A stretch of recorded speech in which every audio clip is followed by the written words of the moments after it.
Assalamualaikum warahmatullahi wabarakatuh. Halo teman-teman semua. Bagaimana kabar kalian? Semoga kalian selalu dalam keadaan sehat dan bahagia. Selamat datang kembali ya di channel Jurnal Faruq, channel yang akan membahas berbagai kasus dan kisah menarik yang pernah terjadi di muka bumi ini. Pada kesempatan kali ini, saya akan membahas sebuah kasus di mana ada sesosok mayat wanita muda yang disimpan di dalam sebuah koper. Bagaimana kisah lengkapnya? Mari kita bahas. Sempat menjadi misteri, akhirnya polisi berhasil mengamankan seorang guru les musik yang diduga sebagai pelaku pembunuhan mahasiswi Universitas Surabaya. Dan seperti biasa, sebelum kita masuk ke ceritanya, perlu saya ingatkan bahwa kisah yang akan kami bawakan adalah 100% kejadian nyata yang pernah terjadi di muka bumi ini, dan bukan dari film. Jadi, jangan kemana-mana, tetap bersama kami di Jurnal Faruq.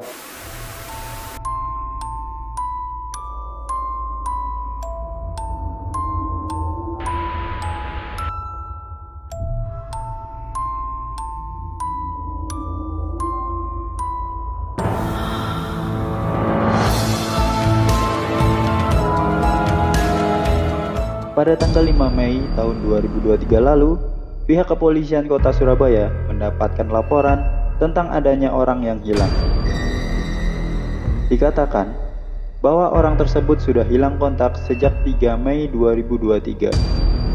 Dan atas adanya laporan tersebut, pihak kepolisian merespon cepat laporan itu dengan bergerak membentuk sebuah tim yang dipimpin langsung oleh Kanit Resmob Polrestabes Surabaya. Mereka mulai bergerak dengan mengumpulkan berbagai data-data serta informasi yang ada. Pihak kepolisian juga bergerak dengan mengumpulkan berbagai bukti dan saksi-saksi. Tidak hanya di situ, mereka juga mengarahkan tim IT handal yang memantau dengan CCTV. Mereka terus bekerja keras hingga akhirnya pada tanggal 7 Juni 2023, pihak kepolisian kota Surabaya berhasil mengamankan seorang laki-laki yang berusia sekitar 41 tahun dengan inisial RBA yang berasal dari kota Surabaya. Diketahui bahwa RBA berasal dari daerah Gunung Anyar, kota Surabaya. Pihak kepolisian mulai menginterogasi laki-laki itu hingga akhirnya dia mengakui bahwa RBA adalah orang terakhir yang bersama Angelin Natania.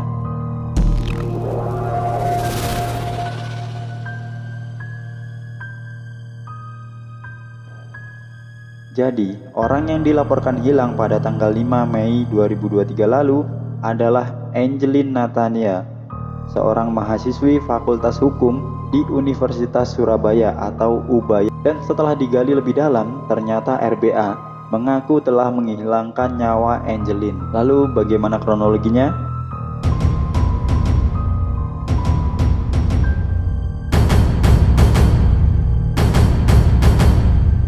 Jadi pada tanggal 3 Mei 2023 lalu, Angelin berangkat dari rumahnya di daerah Sidoarjo, Jawa Timur. Angelin berpamitan kepada keluarganya hendak berangkat ke kampus seperti pada hari-hari biasanya.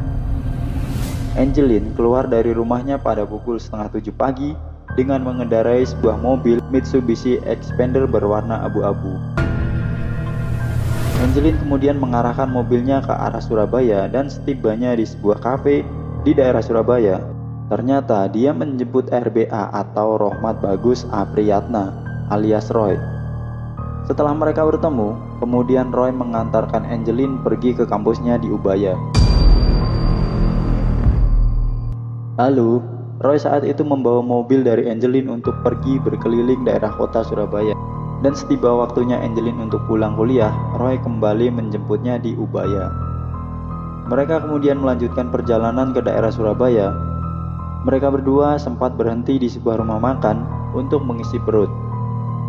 Lalu setelah selesai makan, Roy kembali mengajak Angelin untuk bertemu beberapa teman Roy di daerah Surabaya. Maksud dan tujuan Roy mengajak Angelin bertemu dengan beberapa orang adalah ingin menggadaikan mobil Mitsubishi Xpander ini, dikarenakan Roy saat itu sudah kehabisan uang.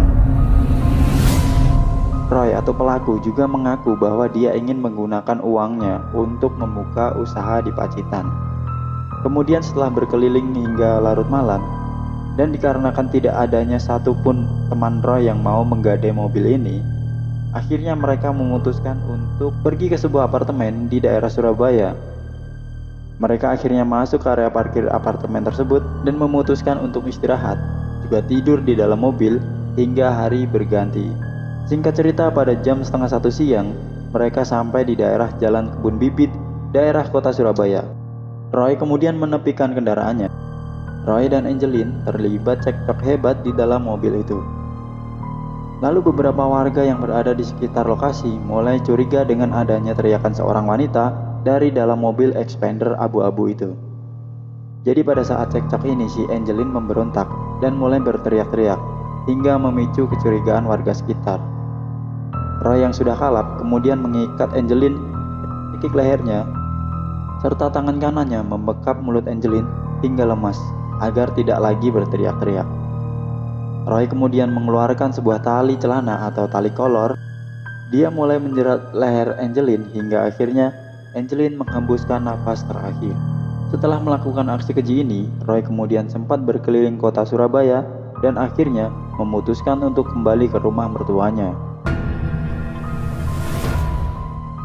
Maksud dan tujuan Roy kembali ke rumah mertuanya adalah untuk mengambil tas koper. Kemudian dia bergegas pergi dan mampir ke sebuah toko untuk membeli plastik dan juga tali.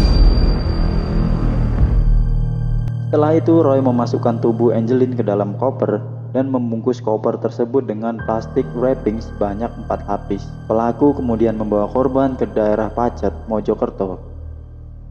Setelah tibanya di Pacet sekitar pukul setengah 9 malam, Roy kemudian membuang koper yang berisi jasad Angelin ke jurang sedalam kurang lebih 20 meter. Kejadian itu terjadi tanggal 5 Mei 2023 di sekitar tikungan Gajah Mungkur, Jalan Pacet, Mojokerto. Dan atas informasi tersebut, pihak kepolisian kemudian menerjunkan tim untuk mencari keberadaan koper yang berisi jasad Angelin.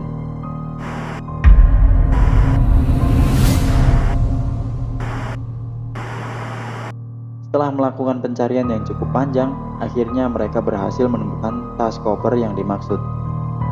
Lalu, apa motif dari aksi keji ini?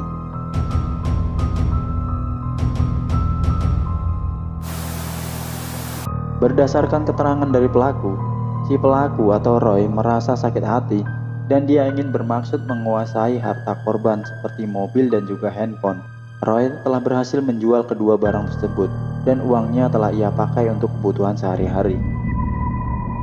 Hubungan Roy dan Angelin ini sebenarnya berawal dari seorang murid dan guru les biasa. Roy adalah seorang musik les musik dan pada tahun 2017 menjadi awal pertemuan mereka. Hingga akhirnya timbullah bibit-bibit cinta dan berakhir dengan luka bagi keluarga Angelin. Roy akhirnya dijerat dengan pasal pembunuhan dengan ancaman hukuman mati atau kurungan penjara paling lama 20 tahun.